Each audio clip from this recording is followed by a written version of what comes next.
So it's Labor Day. It's Labor Day weekend, and I wanted to talk to you about service and about labor. And Charlotte, you're going to know all about labor pretty soon, aren't you? And this is actually based on a talk that I gave at a Classic Unity Thursday. And it was an unformed idea that was coming into formation, and I was hoping to bring even more depth to it. And I have to say, it's just one of those talks that I feel like it will always be added to, that it has its own life and it's going to grow in its way. And I know that the title, A Method to Madness, The Madness, is unusual for a sermon title.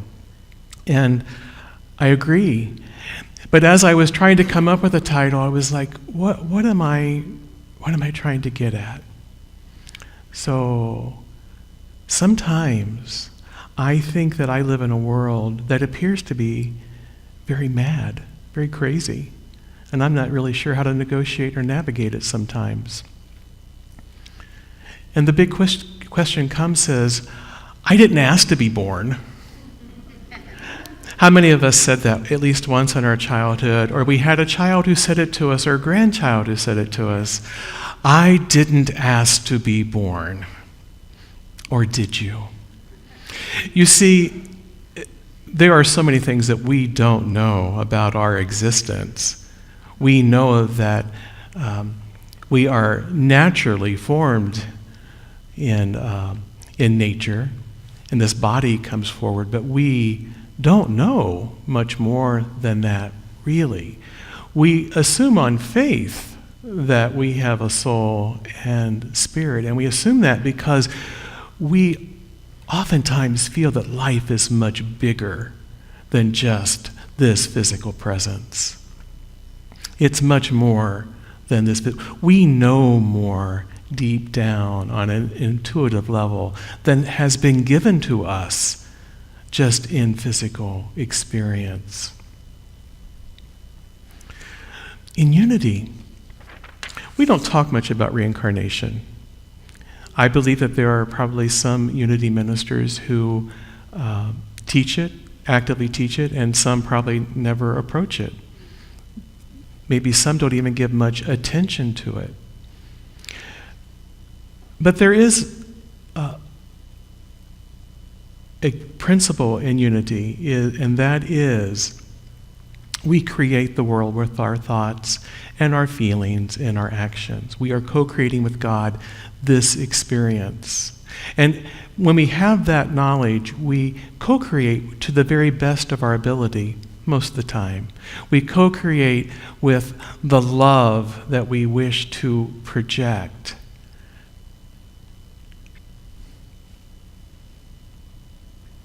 So what a time to be alive, huh?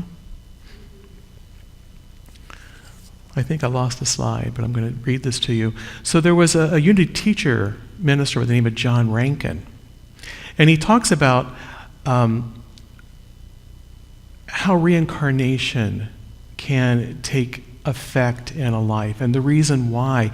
And that's because when we are co-creating, when we're creating energy, sometimes we're often told what we create is going to have an equal reaction to it.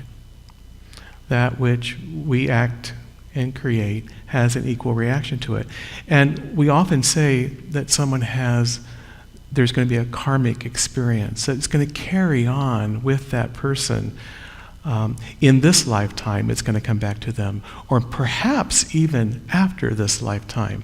And John Rankin says, through its many forms, karmic debt is incurred only in one way, and that is by failing to love oneself, or failing to love others, or one's God.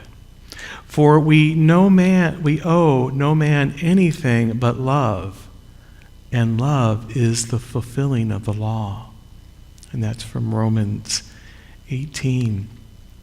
So what he's saying there is, the only thing that really is creating karma is when we're not being loving, when we don't show up in this life as a loving individual, that we're not projecting the love, we're not giving love to ourselves, to others, and to our God. That's what creates the things that come back to haunt us, the things that come back and kick us in the butt sometimes. So we know that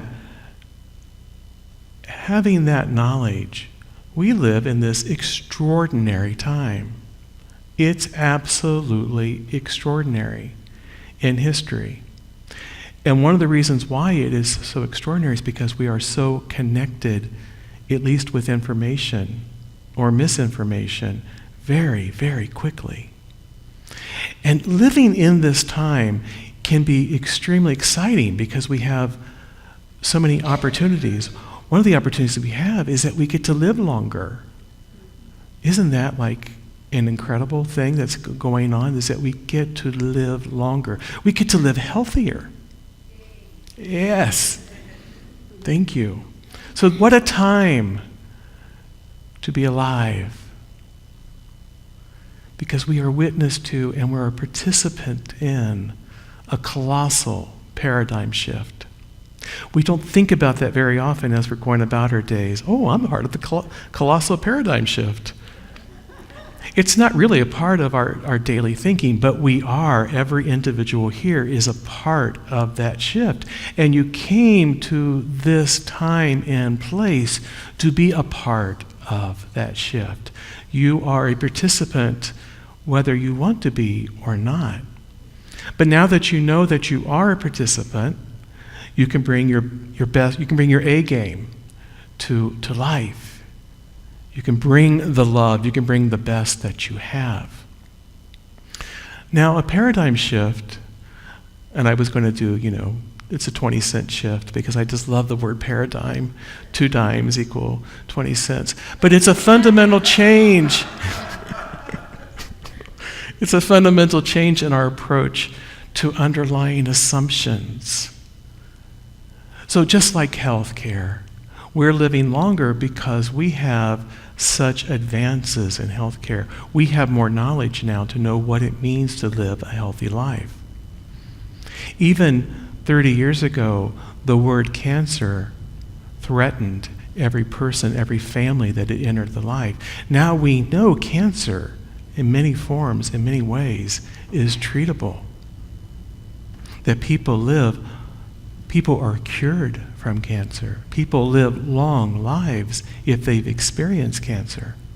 And in this audience right now are several people who are testimony to that. It's a great time to be in this world. We've experienced shifts in spirituality.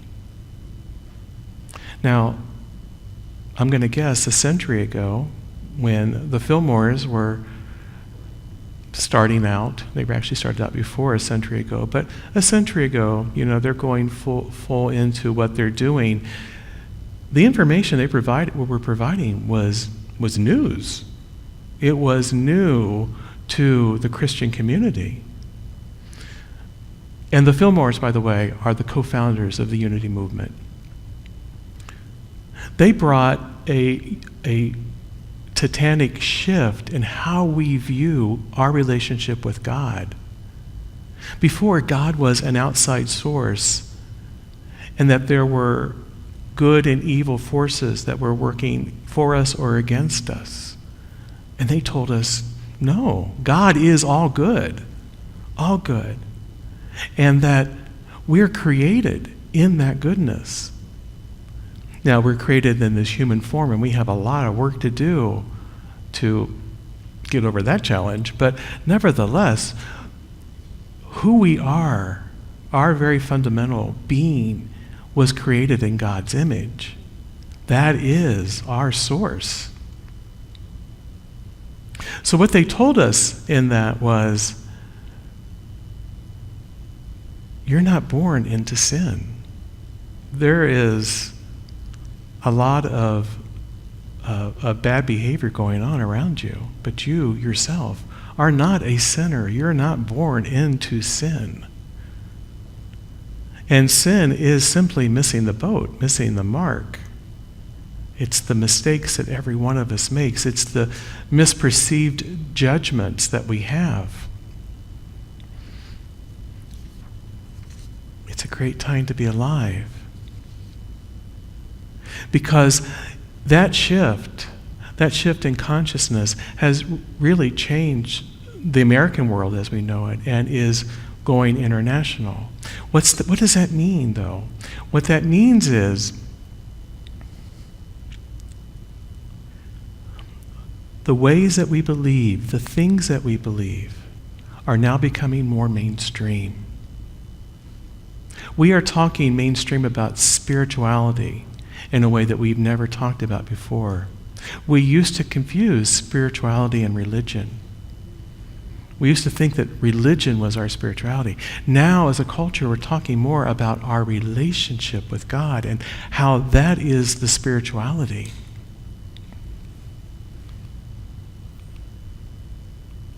So every thought, feeling, action, and experience moves this shift along. And as you're going on in this shift, you as an individual are creating the global shift.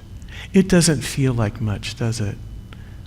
It feels like millimeters. We're moving millimeters forward sometimes. And sometimes it feels like we're taking giant steps backwards.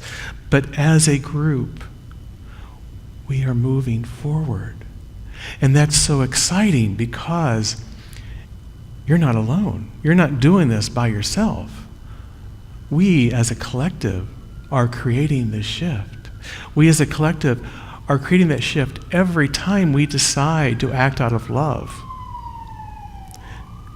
We do this every time we decide that we're going to act in compassion. We do this every time we say a prayer or sit in meditation. We do this every time that we're kind to another. We do this as we think about the world around us and how we're going to change the world. Not us individually, but us as a collective. And that what is, to me, is really exciting. Because me as an individual has about that much energy. Us as a collective, the energy's endless. I love to watch programs on television or on the internet about people who are changing the world, people who saw something and decided to make fundamental changes in how we view it and how we do it. Everything from organic gardening to, which I'm not an organic person myself, but I'm leaning that way now after watching some programs about it, how important organic gardening can be. How we treat animals. Do you know our dogs, bless her heart, Carolyn lost her dog today, and she's here at church, and I just want to honor you, sweetie, for being here. And her dog made transition this morning. But our dogs have become our family members. Now, my grandparents had dogs, and they were treated well, but they weren't family members. And I know that perhaps my ancestors may have had dogs, but they weren't family members. They're family members now. It's a change in consciousness that we have made to honor that living creature, to bring it into our lives, to treat it with such love and respect. So every time that we take a step forward, every time that we offer energy, positive energy, we are making a change.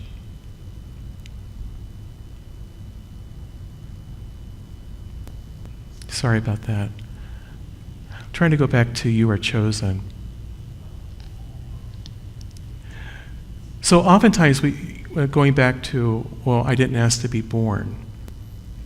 And that, again, may or may not be true. However, scripturally, it's a couple down from there, love. There we go, next one. You were chosen.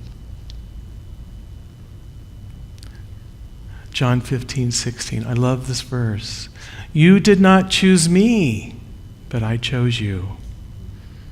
And I appointed you to go and bear fruit, fruit that will last, so that the Father will give you whatever you ask him in my name.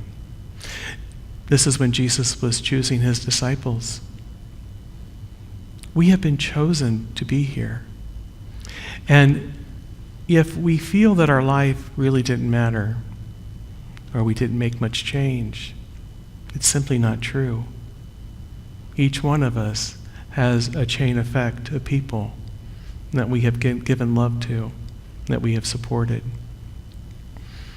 We may have also added to their growing opportunities through our behavior that isn't so high, but nevertheless, each one of us here has been chosen to be a part of the change. So why am I here? I'm here to love. I'm here to heal. I'm here to serve. I'm here to play a role in the paradigm shift, the spiritual, ecological, technological revolution. Quite frankly, when I hear technological revolution, I want to run, because me and technology have always had a bittersweet relationship. But I'm grateful for it. My body's grateful for it. My life is grateful for it in so many ways. I am so grateful to have a cell phone. And when it died this week, I felt the pain. I did. And Friday came home from work and I said, I want you to support me in this. We're buying new cell phones today. Because usually there's conversation that lasts for days on that. No. But I'm grateful for technology. And I'm here to allow my soul to evolve. I'm here to not only to give and to serve, but to take it all in. To take in the gifts that life gives us every single day. And I'm here to co-create with God, my source.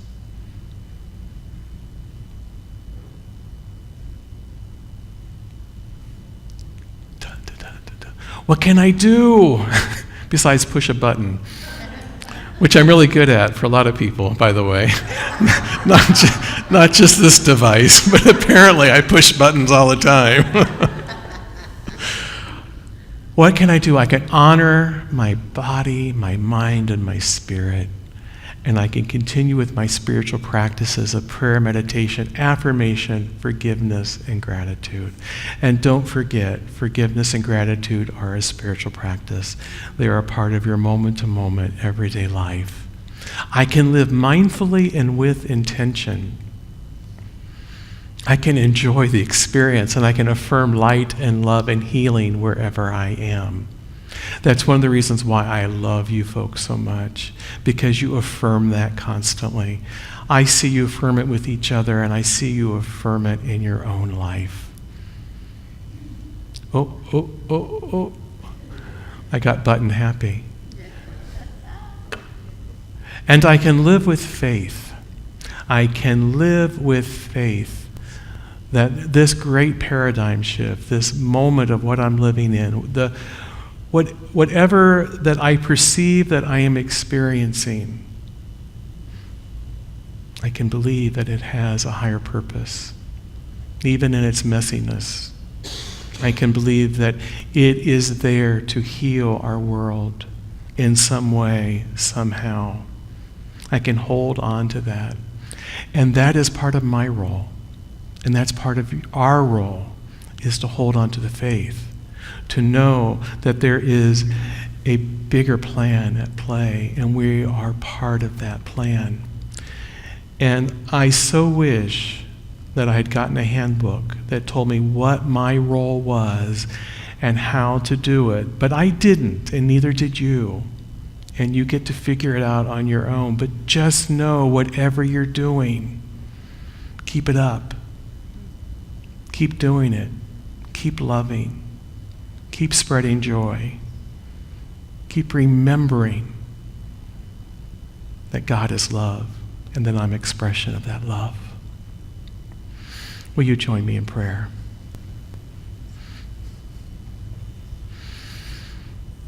Loving God, thank you. Thank you for this moment in time. Thank you for my place right here, right now. And thank you for the blessings that we all receive from life. We affirm that you continue to open our eyes and our minds to know the way, to go forward, to have the strength. We thank you for always providing us with an avenue and a way to serve. We thank you, dear God, for the challenges and the answers, knowing that they're there together, that we're working through it. We claim your power in our lives in all ways. In the name and the nature of the living Christ. Amen.